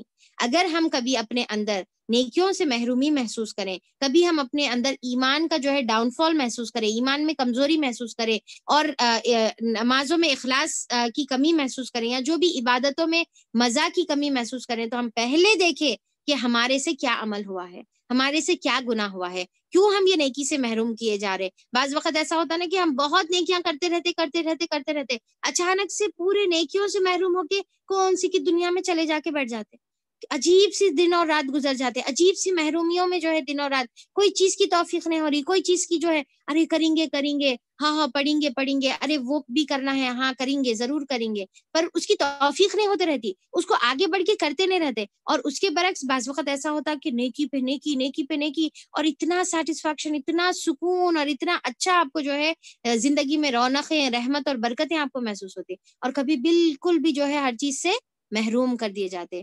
تو جب محروم کر دیے جائیں تو فوری سوچے کہ کوئی نہ کوئی ضرور میرے سے گناہ ہوا ہے، اس کی وجہ سے میں نیکی سے محروم، اور یہ سب سے بڑی محرومی ہے، ٹھیک ہے۔ آپ کو جو ہے تکلیف میں آ جا رہے، مصیبت میں آ رہے، پریشانی میں آ رہے، تو انسان کیا کرتا؟ واپس سے اللہ کی طرف پلٹتا اور رجوع کرتا اور اللہ تعالیٰ سے دعائیں اور مدد مانگتا۔ پر دیکھیے کہ نیکی کی محرومی بہت بڑی محرومی ہے، اور وہ کیسا حاصل ہوتی ہے؟ وہ خود اپنے گناہوں کی وجہ سے حاصل ہوتی۔ ہمارا کوئی نہ کوئی ایسا گناہ ہوتا ہے جس کی وجہ سے ہم نیکی سے محروم کر دیے جاتے۔ تو جیسا ہم کو احساس ہو کہ ہم اتنے اچھے اعمال کر رہے تھے اور اچانک سے نیکیوں سے محروم ہو گئے، تو پھر فوری توبہ اور استغفار کریں، فوری اللہ تعالیٰ سے پلٹیں، دعا کریں اور اللہ تعالیٰ سے جو ہے معافی مانگے کہ اللہ تعالیٰ ہم کو تو معاف کر دے، جو بھی گناہ ہو گیا۔ اگر معلوم ہے پرٹیکولر گناہ تو وہ پرٹیکولر گناہ سے معافی مانگے، اور اگر نہیں معلوم ہے تو نہیں سمجھ میں آ رہا تو بولے اللہ تعالیٰ کس وجہ سے میرے کو یہ محرومی مل رہی ہے، اللہ تعالیٰ تو مجھے معاف کر دے۔ تو پھر اللہ تعالیٰ بتا رہے کہ جو بھی مصیبت تم پر آتی ہے تمہارے خود کے عمل سے آتی ہے، حالانکہ اب یہ کتنی پیاری بات ہے، دیکھیے، حالانکہ اللہ تعالیٰ کئی قصور تو ویسے ہی درگزر کر دیتے ہیں، ویسے ہی اللہ تعالیٰ اپنی رحمت کی بنا پر معاف کر دیتے ہیں، بغیر معافی مانگے، بغیر توبہ کرے یا کوئی دوسرا عمل کرتے ہیں تو اس کے طفیل میں اللہ تعالیٰ جو ہے معاف کر دیتے ہیں۔ تم زمین میں اپنے خدا کو عاجز کر دینے والے نہیں ہو، اور اللہ تعالیٰ کے مقابلے میں تم کوئی حامی و ناصر نہیں رکھتے۔ اس کی نشانیوں میں سے ہے یہ جہاز جو سمندر میں پہاڑوں کی طرح نظر آتے ہیں۔ اللہ جب چاہے ہوا کو ساکن کر دے، یعنی کہ ہوا کو روک دے۔ اب جو کشتیاں چلتے ہیں وہ کس وجہ سے؟ ویوز، جو ٹائیڈز ہیں، جو بڑے بڑے ویوز ہیں، اس کی وجہ سے جو ہے وہ کشتیاں چلتے ہیں، رائٹ؟ تو اللہ تعالیٰ اگر چاہے تو پانی بالکل ایک جگہ جمع ہو جائے، اور ایون اگر کسی کے ذہن میں یہ خیال آ رہا کہ ارے بھائی اس میں کیا بڑی بات ہے، آج کل تو اتنے بڑے بڑے مشینز ہیں، مشینز کی وجہ سے جو ہے شپس چل رہے، مشینز کی وجہ سے بڑے بڑے جو ہے کشتیاں چلتی ہیں، تو نہیں، اگر اللہ تعالیٰ چاہے تو اپوزٹ رخ میں اگر تیز ہوا کر دے اور بڑی بڑی موجیں آئے تو پھر وہ موجوں کے اندر، وہ ٹائڈز کے اور وہ ویوز کے اندر جو ہے وہ اندر غرق ہو کے رکھ جائے۔ تو اللہ تعالیٰ کے ہاتھ میں ہے، اللہ تعالیٰ کنٹرول کرا ہوا ہے۔ یہ مت سمجھو کہ بڑے بڑے سمندر میں جو ہے جو چل رہے جہاز وہ تمہارے ہاتھ میں ہے، بلکہ نہیں، اس کو اللہ چلا رہا۔ اگر اللہ چاہے تو اس کو ہوا کو ساکن کر دے اور یہ سمندر کے پیٹ پر کھڑے کے کھڑے ہی رہ جائے، نہ آگے بڑھ سکے نہ پیچھے ہٹ سکے، وہیں کا وہیں جو ہے ساکن رہ جائے۔ اور پھر دیکھیے کہ یہ صرف جو ہے ایک کشتی کی بات نہیں ہے، یہ ہماری پوری زندگی کی کشتی کی بات ہے۔ اگر ہماری جو زندگی جو چل رہی نا، روٹین میں چل رہی، مسلسل چل رہی، اب ہم وہ اللہ تعالیٰ کے فضل اور کرم سے یہ ہماری زندگیاں چل رہے، ہم اٹھ رہے، ہم چل رہے، ہم جو ہے کام پر جا رہے، ہم کھانا پکا رہے، ہم گھر میں جو ہے تمام چیزیں جو ہے ہماری ضرورت کی چیزوں کو پوری کر رہے۔ اگر اللہ تعالیٰ چاہے تو ایک حکم دے دے اور ہماری جو ہوا ہے وہ ساکن ہو کر رہ جائے۔ یعنی کہ بعض وقت ہوتا نا کہ ایک انسان ایک اچانک سے ایسا ہوا کا جھونکا آتا یا ایسا ہوا کو اللہ تعالیٰ ساکن کر دیتا کہ اس کی زندگی وہیں کی وہیں ٹھہر جاتی، زندگی ہلتی نہیں۔ یعنی کہ کسی کا اچانک سے، جیسا ہے نا کہ کسی کا اچانک سے اپنی زندگی سے چلے جانا، کیا ہو گیا، ایسا لگتا ہے کہ زندگی ٹھہر گئی۔ یا پھر اچانک سے کسی کے جو ہے ایکسیڈنٹ ہو جانا، وہ بستر پہ جا کر، یعنی کہ ایک انسان جو اتنا دن اور رات محنت اور تگو دو میں جو ہے لگا ہوا تھا، اچانک سے ایک ایسا حادثہ ہوا کہ وہ جو ہے بستر پر پڑ گیا اور مہینے گزر جا رہے وہ بستر پر پڑا ہوا۔ یہ ہے اللہ تعالیٰ کا ہاتھ، اللہ تعالیٰ کی قدرت کہ اس طریقے سے اللہ تعالیٰ ہوا کو ساکن کر دیتا ہے، صرف جہاز کے لیے نہیں بلکہ ہماری زندگی کے جہاز کے لیے بھی، ہماری زندگی کے بھی جو ہے روٹین کے لیے بھی اللہ تعالیٰ ساکن کر سکتا ہے۔ تو سوچو اس کی قدرت کو۔ اور پھر اللہ تعالیٰ بول رہے کہ اس میں بڑی نشانیاں ہیں ہر اس شخص کے لیے جو کمال درجے صبر و شکر کرنے والا ہے۔ یعنی کہ جو انسان اپنے آپ کو جو ہے سمجھاتا ہے اور پھر اپنے آپ کو کنٹرول رکھتا ہے اور چھوٹی چھوٹی باتوں پر اللہ تعالیٰ کا شکر گزار ہے، تو ویسے لوگوں کے لیے ہر ایک اللہ تعالیٰ کی اگزامپل میں جو ہے بہت بڑی نشانیاں ہیں۔ اور پھر دیکھیے کہ مومن کا صفت ہی ہے کہ مومن کو صبر کرنے والا بننا ہے اور مومن کو شکر کرنے والا بننا ہے۔ اور مومن کی صفت آپ صلی اللہ علیہ وسلم نے فرمائی نا کہ مومن کا حال بھی بڑا عجیب ہے، مصیبت آتی تو صبر کرتا ہے اور خوشحالی آتی ہے تو اس میں شکر کرتا ہے، اور دونوں حال میں اللہ تعالیٰ کا فضل پاتا ہے، دونوں حال میں اللہ تعالیٰ کے جو ہے یعنی کہ رضا جو ہے حاصل کرتا ہے۔ تو پھر اس کے بعد اللہ تعالیٰ فرماتے ہیں کہ یا ان پر سوار ہونے والوں کے بہت سے گناہوں سے درگزر کرتے ہوئے ان کی چند ہی کرتوتوں کی پاداش میں انہیں ڈبو دے، اور اس وقت ہماری آیت میں جھگڑے کرنے والوں کو پتہ چل جائے کہ ان کے لیے کوئی جائے پناہ نہیں ہے۔ تو اللہ تعالیٰ چاہے تو یا تو اللہ تعالیٰ کشتی کو، ہوا کو روک کر کشتی کو ایک ہی جگہ ساکن کر دے، یا پھر اللہ تعالیٰ یہ بھی کر سکتا ہے کہ جو ان لوگوں نے بہت سارے گناہ کرے ہوئے ہیں ان سے جو ہے بہت سارے گناہوں میں سے اللہ تعالیٰ کئی کو تو درگزر کر دے کر، پر ایک آدھ گناہ کی وجہ سے بھی اللہ تعالیٰ ان کو پکڑ سکتا ہے، اور وہ ایک آدھ گناہ کی وجہ سے پکڑ کر ان کو جو ہے وہ اللہ تعالیٰ ڈبا دے سکتا ہے، اللہ تعالیٰ ان کو غرق کر دے سکتا ہے، اللہ تعالیٰ ان کو نقصان پہنچا دے سکتا ہے. اور پھر لوگوں کو جب معلوم ہوگا کہ پھر اللہ تعالیٰ کے علاوہ کوئی دوسری پناہ نہیں ہے، کوئی مدد کرنے والا نہیں ہے، کوئی اللہ تعالیٰ کے علاوہ ان کو بچانے والا نہیں ہے، جب ان کو وہ چیز کا احساس ہوگا. یعنی کہ اللہ تعالیٰ انسان کے تمام گناہوں کو نہیں پکڑیں گا، پر اگر اس کو ہلاک کرنا ہے تو ایک آدھ گناہ کو بھی پکڑیں گا. تو وہ ایک آدھ گناہ بھی ایسے ہے کہ وہ خود کے ہلاکت کا سبب بن سکتے ہیں. اب دیکھیں کہ یہ اللہ تعالیٰ کی کیا ہے کہ بہت بڑی رحمت ہے کہ اللہ تعالیٰ ہمارے گناہوں کو، کئی گناہوں کو تو اللہ تعالیٰ معاف بھی کرتا ہے.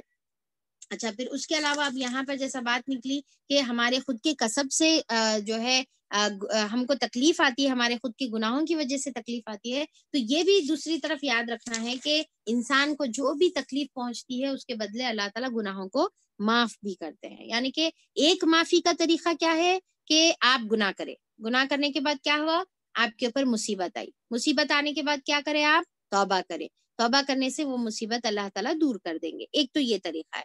دوسرا یہ ہے کہ جب ایک انسان، اللہ تعالیٰ جب ایک انسان کو دیکھتے ہیں کہ انہیں گناہ پہ گناہ کرتے جا رہا، ٹھیک ہے، اور اس کے بعد توبہ بھی نہیں کر رہا، ایک دوسرے اینگل سے بتا رہی ہوں میں آپ کو، ٹھیک ہے، گناہ کرتے جا رہا اور گناہ کے اوپر جو ہے توبہ بھی نہیں کر رہا، استغفار بھی نہیں کر رہا، جس کی وجہ سے انہیں اپنے آپ کو آخرت میں جہنم کا مستحق بنا لے رہا. ٹھیک ہے، تو اللہ تعالیٰ اب یہاں پر کیا کرتے ہیں کہ اس کے اوپر مصیبت ڈالتے ہیں، اس کے بعد پریشانیاں ڈالتے ہیں، کچھ لاس ہو جاتا ہے، کچھ جو ہے بیمار ہو جاتے ہیں، ٹھیک ہے، کوئی بھی مصیبت آ جاتی ہے. اب وہ مصیبت کی وجہ سے کیا کرتے ہیں اللہ تعالیٰ کی پھر رحمت دیکھیے کہ اللہ تعالیٰ اس کی وہ مصیبت کی بنا پر اس کے گناہوں کو معاف کرتے ہیں. یعنی کہ اب یہ بات ایسی ہو گئی کہ اللہ تعالیٰ کی طرف سے جو ہے جو مصیبت آ رہی وہ بھی انفیکٹ رحمت کی بنا پر ہی آ رہی ہے، وہ بھی انفیکٹ اللہ تعالیٰ کی مہربانی ہی ہے ہمارے اوپر کہ اللہ تعالیٰ مصیبت ڈال کر گناہوں کو معاف کر دیتے ہیں. ایسا صحیح حدیث میں آتا ہے کہ نبی کریم صلی اللہ علیہ وسلم نے فرمایا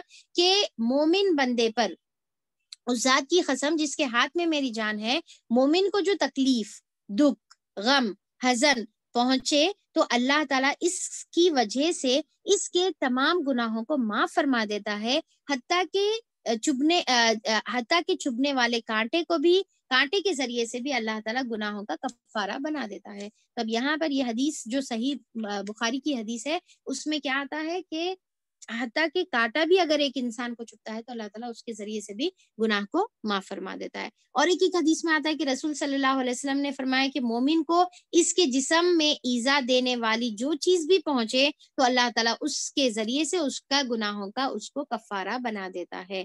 تو مسند احمد کی یہ حدیث ہے. تو اللہ تعالیٰ کیا آپ صلی اللہ علیہ وسلم کیا بول رہے ہیں کہ جو بھی تکلیف اس کو پہنچتی ہے تو اللہ تعالیٰ اس کو گناہوں کا معافی کا ذریعہ بنا دیتا ہے. یعنی کہ ابھی انسان خود توبہ نہیں کر رہا، انسان خود استغفار نہیں کر رہا، تو اللہ تعالیٰ کیا کر رہے اس کو جو ہے ایک تو مصیبت، یعنی کہ ایک مصیبت جو آ رہی وہ ایکچولی اللہ تعالیٰ گناہوں کو معافی کا ذریعہ بنا رہے. اس کے بعد انسان کو احساس ہوتا تو انسان پلٹتا، تو انسان کو پلٹنے کا ذریعہ بنا رہے، انسان کو ریمائنڈر دے رہے. یعنی کہ جب انسان خوشحال رہتا تو کیا کرتا، سب اللہ تعالیٰ کو بھلاوا رہتا. جیسا ایک جو ہے ایک اوپر سے جو ہے ایک ہیمر پڑا، ایک جو ہے جھٹکا پڑا تو انسان فوری رجوع کرنے والا ہو جاتا، فوری پلٹنے والا ہوتا. تو اللہ تعالیٰ جو ہے ایک انسان کو ریمائنڈر دینے کے لیے بھی اس کو مصیبتوں میں جو ہے مبتلا کرتے، اور وہ مصیبتوں کے ذریعے سے اللہ تعالیٰ اس کے گناہوں کو معافی کا ذریعہ بناتے ہیں. کتنی پیاری اللہ تعالیٰ کی رحمت ہے. دیکھیے کہ اللہ تعالیٰ جو ہمارے اوپر تکلیف بھی دے رہے اس میں بھی اللہ کی چھپی ہوئی رحمت ایکچولی ہوتی ہے. پھر اس کے بعد اللہ تعالیٰ فرماتے ہیں آیت نمبر 36 میں، جہاں پر ہمارا کون سا حصہ چل رہا ہے بھائی، آیت نمبر 36 بولے تو کون سا حصہ شروع ہو رہا ہمارا،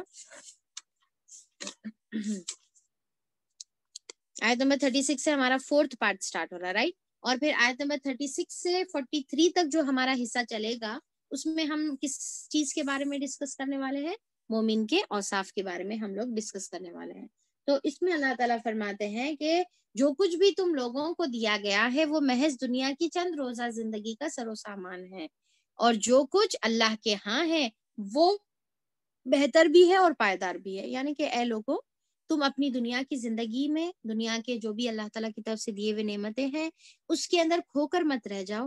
یہ تو دنیا کا متاع ہے جو چند روزہ تمہارے ساتھ رہنے والا ہے، پر اللہ تعالیٰ کے پاس جو ہے یعنی کہ جو جنت ہے اور جنت کی جو نعمتیں ہیں اور آخرت کی جو زندگی ہے وہ اصل ہے، بہتر اور پائیدار ہے، ہمیشہ رہنے والی ہے، فار ایور ہے. تو تمہارے کو یہ دنیا کی زندگی کے پیچھے رہ کر تمہارے کو کھو نہیں جانے کا ہے. ٹھیک ہے, تمہاری زندگی کے پیچھے کھونے جانا ہے, کیونکہ یہ تو ویسے بھی ختم ہونے والا ہی ہے, ویسے بھی ختم ہی ہونے والا ہے, تم چاہو یا نہیں چاہو. پر جو باقی رہنے والا ہے وہ کیا ہے, اللہ تعالیٰ کے پاس جو ہے وہ باقی رہنے والا ہے. اور اللہ کے پاس کیا ہے, اللہ کی نعمتیں, اللہ تعالیٰ کی جنتیں ہیں. پر یہ کس کے لیے ہے, اللہ تعالیٰ اب یہاں پر مومن کی صفات بیان کر رہے, وہ ان لوگوں کے لیے ہے جو ایمان لائے اور اپنے رب پر بھروسہ کرے. کیا ہے کہ فرسٹ صفت کیا بتائی گئی, ایمان لانا. سیکنڈ صفت اللہ تعالیٰ کیا بتا رہے کہ یتوکلون, وہ کیا ہے, اپنے رب کے اوپر کیا ہے, توکل کرنے والے ہیں, وہ اپنے رب کے اوپر جو ہے بھروسہ کرنے والے ہیں, یعنی کہ تمام معاملات اللہ تعالیٰ کی طرف سپرد کر دینے والے ہیں. پھر اس کے بعد اللہ تعالیٰ فرماتے ہیں کہ مزید آگے صفات بیان کرتے ہیں جو بڑے بڑے, پہلی صفت کیا ہو گئی, ایمان لانا ہو گئی, دوسری صفت کیا ہوگی, توکل کرنا ہو گئی. اب تیسری صفت اللہ تعالیٰ بول رہے جو بڑے بڑے گناہوں اور بے حیائی کے کاموں سے پرہیز کرتے ہیں. اب دیکھیے کہ یہاں پر جب جیسا مومن کے اوصاف بیان کیے جا رہے ہیں, یا پھر میں یہ کہہ سکتی ہوں کہ جنتی جو اللہ تعالیٰ کے پاس جو ابقا ہے, ہمیشہ خیروں و ابقا ہے, یعنی کہ ہمیشہ رہنے والی چیز اور بہترین چیز جو اللہ کے پاس ہے, وہ کن کے لیے ہے, ایمان لانے, توکل کرنے والے. اور تیسری صفت ہم کو فوری چیک کرنا ہے کہ یہ صفات ہمارے پاس ہے یا نہیں ہے, اگر نہیں ہے تو ڈیولپ کرنے کی کوشش کرنا ہے.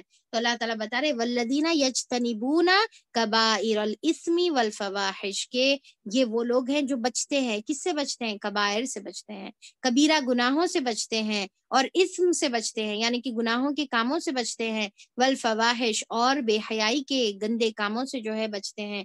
تو ایسی یہ کیا ہے, جنتیوں کی تیسری صفت اللہ تعالیٰ بتا رہے. اب دیکھیے کہ کبائر کا مطلب کیا ہے, کبیرہ گناہوں کا مطلب کیا ہے. کبائر کبیرہ کی جمع ہے, کبائر کبیرہ گناہ کا مطلب یہ وہ ہے کہ جس کے بارے میں اللہ تعالیٰ کی طرف سے, یعنی کہ اس کا ڈیفینیشن کیسا لیں گے, کبیرہ گناہوں کا ڈیفینیشن اس طریقے سے لیں گے کہ جس کے بارے میں قرآن اور حدیث میں اگر آیا ہے کہ یہ کبیرہ گناہ ہے تو وہ کبیرہ میں آ جائے گا. اس کے علاوہ کون سے گناہ کبیرہ میں آتے ہیں, وہ گناہ جس کے اوپر اللہ تعالیٰ کی طرف سے عذاب کی وعید ہے, ٹھیک ہے, جو عذاب کی وعید ہے. دوسرا یہ ہے کہ وہ گناہ جس کے اوپر اللہ تعالیٰ کی حد جاری ہوتی ہے, یعنی کہ جس کے اوپر اللہ تعالیٰ نے حد رکھی ہے, جیسا ہے کہ چوری پر ہاتھ کاٹنا ہے, زنا کے اوپر رجم کی سزا ہے. تو ایسے حد جاری کرنے والے جو گناہ ہوتے ہیں اس کو کبیرہ بولیں گے. تیسرا کہ جن گناہوں کے اوپر حدیث میں آتا ہے یا قرآن میں آتا ہے کہ ان کے اوپر اللہ تعالیٰ کی لعنت ہے, ٹھیک ہے, جن کے اوپر اللہ کی لعنت ہے, تو ایسے لعنت والے جتنے بھی اعمال ہیں ان کو بھی ہم کبیرہ میں کنسیڈر کریں گے. چوتھا یہ ہے کہ جن گناہوں کے بارے میں اللہ تعالیٰ کا غضب یا ناراضگی کا وعدہ ہے تو ایسے گناہوں کو بھی ہم کبیرہ میں کنسیڈر کریں گے. ٹھیک ہے, سمجھ میں آ گیا کہ کبیرہ کس کو بولیں گے. اب جیسا ہے نا کہ ہم کیسا ڈیسائیڈ کریں گے بھائی کون سا کبیرہ ہے اور کون سا صغیرہ ہے, تو ہم کو قرآن اور حدیث دیکھنا ہے, اور قرآن اور حدیث میں جہاں پر بھی عذاب کی وعید ہے یا حد جاری ہے یا لعنت ہے یا غضب اور ناراضگی کی بات ہے تو پھر ویسے گناہ کبیرہ میں آتے ہیں. اور ایک افسوس کی بات میں اگر بتاؤں آپ لوگوں کو کہ جتنے بھی گناہ ہیں اس میں آلموسٹ ہر گناہ کبیرہ کی کیٹیگری میں ہی آتا ہے. ایسا ہم کیا سمجھتے کبیرہ بولے تو شرک ہے یا قتل ہے یا زنا ہے, ٹھیک ہے, نہیں, والدین کی نافرمانی کبیرہ گناہ میں آتا ہے, چوری کرنا کبیرہ گناہ میں آتا ہے, جھوٹ بولنا کبیرہ گناہ میں آتا ہے, غیبت کرنا کبیرہ گناہ میں آتا ہے, چغلی کرنا کبیرہ گناہ میں آتا ہے, تجسس کرنا کبیرہ گناہ, یعنی کہ جتنے بھی گناہ اگر ہم دیکھیں گے جو روز عام مرہ ہم زندگی میں جو ہے بعض وقت ہم کتنے کی چیزوں میں انوالو رہتے وہ تمام کبیرہ گناہ میں آتے ہیں. پر جو جنتی ہوتا ہے اس کی صفت اللہ تعالیٰ کیا بتا رہے, وہ کبیرہ گناہوں سے بچتے ہیں. تو ہمارے کو دیکھیے کہ لعنت کرنے والی, اب جیسا ہے نا کہ حد کے بارے میں تو ہم دیکھیں کہ حد کا مطلب کیا ہے کہ جس کے اوپر بھی اللہ تعالیٰ کا قانون لاگو ہوتا ہے, تو جیسا قتل ہے یا چوری ہے یا پھر جو ہے بہتان ہے یا زنا ہے, شراب پینا ہے, ٹھیک ہے, یہ ایسے قسم کے سب پہ حد ہے, یعنی کہ یا تو کوڑے ہے یا پھر جو ہے ان کے اوپر قتل کی سزا, یہ تمام چیزیں. دوسرا جیسا لعنت ہے کہ فار ایگزامپل جو بھویں بنانے والی عورتیں ہیں ان کے اوپر لعنت ہے, جو جوڑا لگانے والی ہے, وگ پہننے والی عورتیں ہیں ان کے اوپر لعنت ہے, جو دانتوں کے بیچ میں یعنی کہ جگہ کرنے والی عورتیں ہیں ان کے اوپر. تو ایسی جتنی بھی حدیثیں ہیں جن کے اوپر لعنت ہے یہ بھی ہمارے اوپر جو ہے بالکل بھی گناہ ہے. یہاں تک کہ اپنے اولاد کو یا کسی کو چہرے پر تھپڑ مارنا بھی کبیرہ گناہوں کی لسٹ میں علماء اکرام نے درج کیا ہے. تو یہ تمام چیزیں، اور جن کے اوپر اللہ تعالیٰ کا غضب ہے، عذاب کا وعدہ ہے، جیسا ہے نا کہ غیبت کرنے کے اوپر کیا ہے کہ انسان کو اتنا خطرناک عذاب دیا جائے گا کہ لوہے کے ناخن ان کے رہیں گے، اور وہ اپنے ہی جسموں کو وہ نوچتے رہیں گے، اپنے ہی جسموں کو وہ اپنے گالوں کو جو ہے، اپنے چہرے کو وہ نوچتے رہیں گے، جو دنیا میں کسی کا گوشت کھاتے تھے، اور پھر اپنے مردہ بھائی کا گوشت کھانے کے برابر ہے. اتنی بڑی اس کے اوپر وعیدیں ہے. تو یہ تمام کبیرہ گناہ میں آ جاتا ہے. اس کے اوپر اگر کوئی یعنی کہ جاننا چاہتے ہیں کہ کون سے کبیرہ گناہ ہے، تو امام ذہبی کی ایک بک ہے، کمپائلیشن کتاب کبائر بول کے، تو اس کے اندر تمام کبیرہ 70 سے زیادہ کبیرہ گناہوں کو درج کیا گیا ہے. تو وہ بک آپ لوگ ضرور ریفر کریے، انٹرنیٹ سے بھی ڈاؤن لوڈ کر لے سکتے، یا بک بھی جو ہے آپ لوگ لے سکتے. تو اس میں سب چیزیں موجود ہیں، شرک سے لے کر تمام چیزیں اس کے اندر درج کی گئی ہے. اور پھر اسم کا کیا مطلب ہے؟ یہاں پر جو اسم ہے، اسم ایکچولی وہ گناہوں کو کہتے ہیں جو یعنی کہ انسان جس سے بچ سکتا ہے پر پھر بھی نہیں بچتا ہے، اور جو نیکیاں وہ کر سکتا ہے پھر بھی اپنی سستی اور کاہلی کی وجہ سے جو نیکیاں نہیں کرتا، تو ایسے گناہوں کو اسم کہتے ہیں. یعنی کہ نماز وقت پہ پڑھ سکتا ہے پر سستی اور کاہلی کی وجہ سے نہیں پڑھتا، والدین کی خدمت کر سکتا ہے پر سستی اور کاہلی کی وجہ سے نہیں کرتا. تو ایسے تمام جو لوگوں کی خدمت کے ہے یا عبادتوں سے ریلیٹڈ ہے جو بھی ہے، تو اس کی وجہ سے جو انہیں نیکیوں سے پیچھے رہ جاتا اور گناہ میں ملوث ہو جاتا، یعنی کہ نیکیوں سے پیچھے رہ جانا بعض وقت گناہ میں رزلٹ کرتا ہے. جیسا کہ نماز سے پیچھے رہ جانا از اکول ٹو کیا ہے؟ گناہ ہے. والدین کی خدمت سے پیچھے رہ جانا از اکول ٹو گناہ ہے. تو ایسے گناہوں کو اسم کہتے ہیں. ٹھیک ہے، تو اللہ تعالیٰ بتا رہے کہ جو جنتی ہیں وہ کبائر سے بچتے ہیں، اور ساتھ میں اسم سے بھی بچتے ہیں، اور پھر کیا ہے؟ فواحش سے بھی بچتے ہیں. فواحش کا مطلب کیا ہے؟ فواحش ایکچولی اوپن بے حیائی کے تمام کام کو کہتے ہیں، چاہے وہ زبان سے ادا ہو، آنکھوں سے ادا ہو، یا شرمگاہ اس کو پورا کرے. یہ تمام فواحش میں ہی آتے ہیں. یعنی کہ وہ گناہ جو انسان کی نفسانی خواہشات سے اور شہوت سے ریلیٹڈ ہے، یعنی کہ سیکس سے ریلیٹڈ ہے.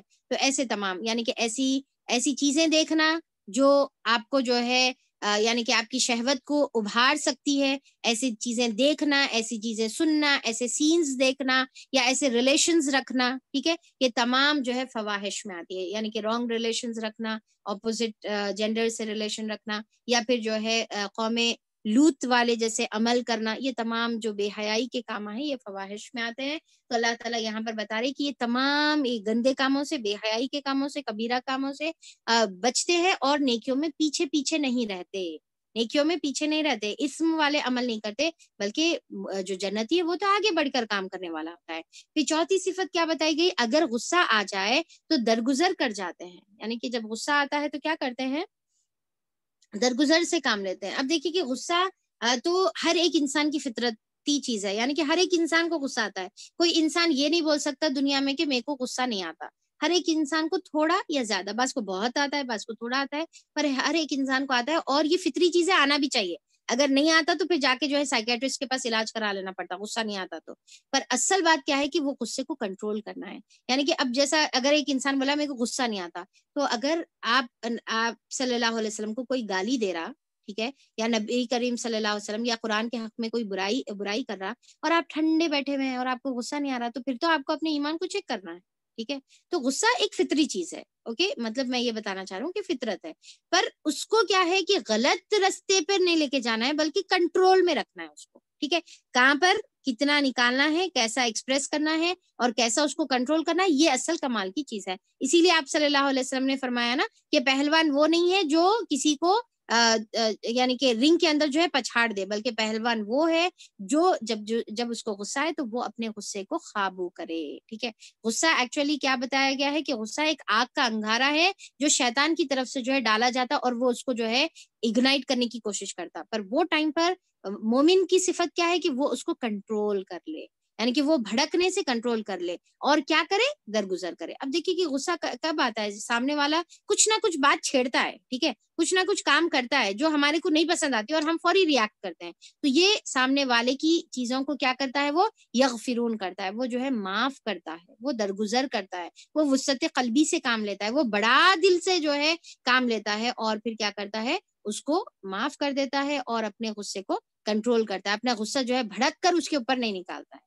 کیونکہ اطراف کے، اب آپ دیکھیے کہ ساری دنیا کو سیدھا نہیں کر سکتے نا، اطراف کے لوگ ہیں جو کچھ نہ کچھ کام کریں گے جس سے آپ کو وہ غصہ دلائیں گے. پر مومن کی صفت کیا ہے؟ وہ اپنے غصے کو کاظمین الغیظ، جو ہم سورہ آل عمران میں پڑھے تھے نا، کاظمین الغیظ والے عمل کرنے والا ہوتا ہے، اپنے غصے کو کنٹرول دبانے والا ہوتا ہے. کیونکہ غصہ ہر شر کو جمع کرتا ہے، ہر شر غصے سے شروع ہوتا ہے.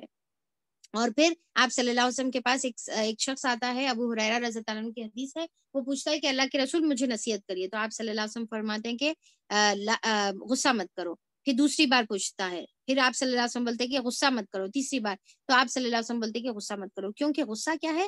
تمام برائیوں کی جڑ ہے، تمام جو ہے گناہوں کی، ہر شر اس کے اندر آتا ہے. اب دیکھیے کہ آپ صلی اللہ علیہ وسلم کیسا لوگوں کو کیا کرے؟ غصہ کنٹرول کرے اور لوگوں کو جو ہے معاف کرے. کیسا معاف کرے؟ فتح مکہ میں ہم دیکھتے ہیں نا کہ کیا بولے، لا تثریب علیکم اليوم. آج جیسا یوسف علیہ السلام اپنے بھائیوں کو معاف کرے تھے، آج جو ہے یعنی کہ جو حمزہ رضی اللہ عنہ کو شہید کرنے والے لوگ آپ کے سامنے موجود ہے، جو آپ کا حمزہ رضی اللہ عنہ کا سینہ چاک کر کے، پیٹ چاک کر کے، اندر سے باڈی پارٹس نکال کر، اس کا جو ہے یعنی کہ کلیجہ نکال کر کچا چبائے، ہاتھ اور پیر انگلیاں کاٹ لیے، آنکھ اور کان کاٹ لے کے اس کا جو ہے مالا بنا کے گلے میں پہنے، ایسے لوگ وہاں پر موجود ہے. اور آپ صلی اللہ علیہ وسلم ان کو کیا بول رہے ہیں کہ آج سب کو معاف کر دیے. ایسا معاف کرنے والے ہم کو بننا ہے جیسا آپ صلی اللہ علیہ وسلم نے لوگوں کو معاف کیا تھا. جو آپ صلی اللہ علیہ وسلم کے اوپر جادو کرے، آپ ان کو معاف کر دیے. جو یہودی عورت جو ہے آپ صلی اللہ علیہ وسلم کے کھانے میں زہر ملائی تھی، آپ صلی اللہ علیہ وسلم اس کو معاف کر دیے. یعنی کہ کتنے بڑے بڑے قاتل آپ صلی اللہ علیہ وسلم کے سامنے آ رہے ہیں، پر آپ صلی اللہ علیہ وسلم سب کو جو ہے کیا بولتے جا رہے؟ معاف کرتے جا رہے، معاف کرتے جا رہے، اور درگزر سے جو ہے معاملہ کرتے جا رہے. تو وہ صفت ہم کو اپنے اندر پیدا کرنا ہے، جیسا آپ صلی اللہ علیہ وسلم نے پیدا کی تھی، جیسا آپ صلی اللہ علیہ وسلم نے عمل کیا تھا، ویسا ہم کو عمل کرنے کی کوشش کرنا ہے. اور جیسا آپ صلی اللہ علیہ وسلم کے بارے میں آتا ہے کہ آپ کبھی بھی اپنے پرسنل میٹر کے اوپر کبھی بھی کسی سے نہ غصہ ہوئے، نہ کبھی کسی سے بدلا لیے. ہاں، دین شریعت کا معاملہ تھا تو آپ صلی اللہ علیہ وسلم جنگ کرتے، بدلا لیتے، پر پرسنل میٹر پر آپ صلی اللہ علیہ وسلم نے کبھی بھی کسی سے اپنی پرسنل دشمنی کی بنا پر بدلا نہیں لیا، اور ہر کسی کو آپ صلی اللہ علیہ وسلم نے معاف کیا. تو یہاں پر ہم لوگ اینڈ کریں گے مومن کی اوصاف کے اوپر، اور بھی بہت سارے اوصاف آنے والے ہیں انشاءاللہ آگے. ابھی آج ہم لوگوں نے 4 اوصاف پڑھے، رائٹ؟ 4 کون سے؟ ایمان، توکل، بڑے بڑے گناہ کبیرہ اسم اور فواحش سے بچنا، اور پھر دوسرا چوتھا یہ ہے کہ غصہ آنے پر کیا کرنا؟ درگزر کر دینا. غصہ تو آئے گا پر کیا کرنا ہے؟ معاف کر دینا ہے، بھڑکنا نہیں ہے بلکہ معاف کرنا ہے. اور یہ جو ہے آپ کے اور میرے لیے بہت بڑا ریمائنڈر ہے، کیونکہ ہمارے کو نا غصہ بڑا جلدی آتا، ناک پہ غصہ رہتا، فوری ریاکٹ کرتے، بڑے دیکھتے نہیں، چھوٹے دیکھتے نہیں، اماں دیکھتے نہیں، بچے دیکھتے نہیں، شوہر ہے نہیں دیکھتے، یا پھر جو ہے پڑوسی رشتہ دار، کوئی رشتے کا خیال نہیں، کوئی جو ہے رتبے کا خیال نہیں، بس جو آ گیا غصہ آ گیا، دماغ پہ سوار ہو گیا تو چلو بڑ بڑ بڑ بڑ بڑ سب بول دیتے. اب اس کے بعد کیا ہوتا؟ بولنے کے بعد افسوس، پچھتاوا، ندامت، برا ہما کو جو ہے اندر محسوس ہوتا. پھر جو ہے اس کے بعد جا کے پھر جھک کے جو ہے توبہ استغفار اللہ تعالیٰ کے سامنے جب کرتے، پھر یا پھر جو ہے وہ سامنے والے سے جو ہے سوری بولتے. تو بھائی وہ ساری چیزوں سے پہلے اللہ تعالیٰ کو ٹھیک ہے وہاں توبہ کر کے پلٹ کے آنے والا بھی پسند ہے، پر جو سب سے پہلے اپنے آپ کو روک لیتا وہ سب سے بیسٹ ہے، اللہ کے نزدیک وہ سب سے پسندیدہ ہے. تو فوری جیسا اب ہم کیا کرنا ہے، آپ آج ہمارا ہوم ورک ہے، آپ کا بھی میرا بھی، ہم یہ دیکھ لینا ہے کہ ہمارے کو کن کن باتوں پہ غصہ آتا ہے. ٹھیک ہے، پہلے تو یہ چیک کرنا ہے کہ کن باتوں پہ. کچھ ایسی باتیں رہتی ہیں نا جس سے ہم فوری جو ہے جلدی بھڑک جاتے، اگنائٹ ہو جاتے. تو کیا کون سی باتیں ہیں جو میرے کو فوری اگنائٹ کرتی ہے؟ وہ پہلے لسٹ آؤٹ کر لینا، پہلے معلوم کر لینا. ہاں، یہ اگر کوئی بولے نا، اگر کوئی بولے تمہاری ناک نکٹی ہے، بول سکتی میرے کو بہت غصہ آتا. ٹھیک ہے، یہ نہیں برداشت کرتی، دیکھو سب برداشت کروں گی، یہ نہیں برداشت کرتی. ٹھیک ہے، یا کوئی ہم کو تنقید کرے، ٹھیک ہے، کوئی بھی ہمارے کو جو ہے کوئی بھی بات پہ جو ہے ہمارے کو کچھ بولتے ساتھ ہی فوری جو ہے ہمارے کو غصہ آ جاتا. اور کوئی ہماری کریکشن کرے تو ہمارے کو فوری جو ہے غصہ آ جاتا. ٹھیک ہے، کوئی ہماری دین کے متعلق کچھ بولے تو ہمارے کو غصہ آتا، جیسا ہوتا نا دین کے متعلق ہم نہیں برداشت کر سکتے. تو ایسی ہم جو ہے لسٹ بنا لینا کہ کون سی باتوں پہ میں ہوتی ہوں. پھر اس کے بعد اب جب ہم لسٹ آؤٹ کرے ہوئے، ہم آلریڈی اویئر ہیں، ہمارا آلریڈی علم ہے یہ باتوں پہ میرے کو غصہ آتا، تو پھر ہمارے لیے بہت آسان ہوتا کہ وہ ٹائم پہ ہم اپنے غصے کو صحیح چینلائز کریں، صحیح جو ہے اس کا رخ دیں، اور پھر وہاں پر کنٹرول کریں اور لوگوں کو معاف کر دیں. ٹھیک ہے، لوگوں کو درگزر، ٹھیک ہے چلو بول دیے اوکے نو پرابلم، ٹھیک ہے چلو بول دیے نو پرابلم. اوکے، تو اس طریقے کا ایٹیٹیوڈ ہمارے کو اپنے اندر پیدا کرنا ہے اگر ہم اپنے اندر جنتی کے اوصاف لانے کی کوشش کر رہے ہیں۔ تو انشاءاللہ اللہ تعالیٰ سے دعا ہے کہ اللہ تعالیٰ ہم کو یہ تمام باتوں پر عمل کرنے کی توفیق عطا فرمائے، اللہ تعالیٰ ہم کو تمام کبائر اور فواحش اور بے حیائی کے گندے کاموں سے بچا لے، اللہ تعالیٰ ہمارے جو غصہ ہے جس سے ہم خود بھی پریشان ہیں، اللہ تعالیٰ اس سے ہم کو بچا لے، اور اللہ تعالیٰ ہم کو نبی کریم صلی اللہ علیہ وسلم کی سنت کے اوپر، پیارے نبی کریم صلی اللہ علیہ وسلم کے پیارے پیارے اخلاق کے اوپر عمل کرنے والا بنائے، اور ہمارے بھی اخلاق اللہ تعالیٰ اچھا کر دے، ہم کو صبر کرنے والا اور سامنے والے کو درگزر کرنے والا، وسعت قلبی سے کام کرنے والا بنا دے۔ یا الہ العالمین، جو بھی مصیبت آتی ہے بے شک ہمارے خود کے عمل سے آتی ہے، اللہ تعالیٰ ہم تجھ سے تو معافی مانگتے ہیں، استغفار ہم تیرے سامنے کرتے ہیں کہ اللہ تعالیٰ تو ہم کو تمام ہمارے گناہوں کو معاف فرما دے جو ہماری مصیبتوں کا سبب بنے ہوئے ہیں، اور اللہ تعالیٰ جو بھی مصیبت اور پریشانی ہمارے اوپر ہے اس کو ہماری مغفرت اور گناہوں کی معافی کا ذریعہ بنا دے، اور تیرے تقرب اور تیرے سے قریب ہونے کا اللہ تعالیٰ تو اس کو ذریعہ بنا دے۔ یا الہ العالمین، تو ہماری توبہ کو قبول فرما دے اور ہماری دعاؤں کو قبول فرما، بے شک ہم تجھ پر ایمان لانے والے ہیں، ہم کو عمل صالح کی توفیق عطا فرما، اور اپنے فضل سے خوب خوب ہم کو نواز دے۔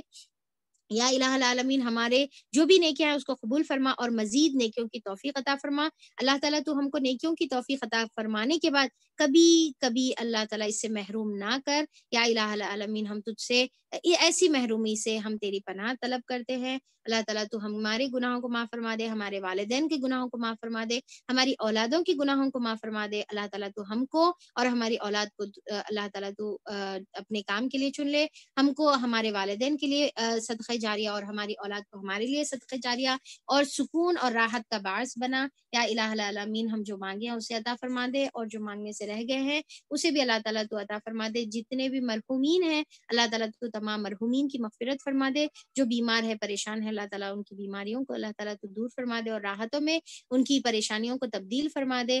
آمین ثم آمین، واخر الدعوانا ان الحمد للہ رب العالمین، سبحان ربک رب العزة عما یصفون وسلام علی المرسلین والحمد للہ رب العالمین۔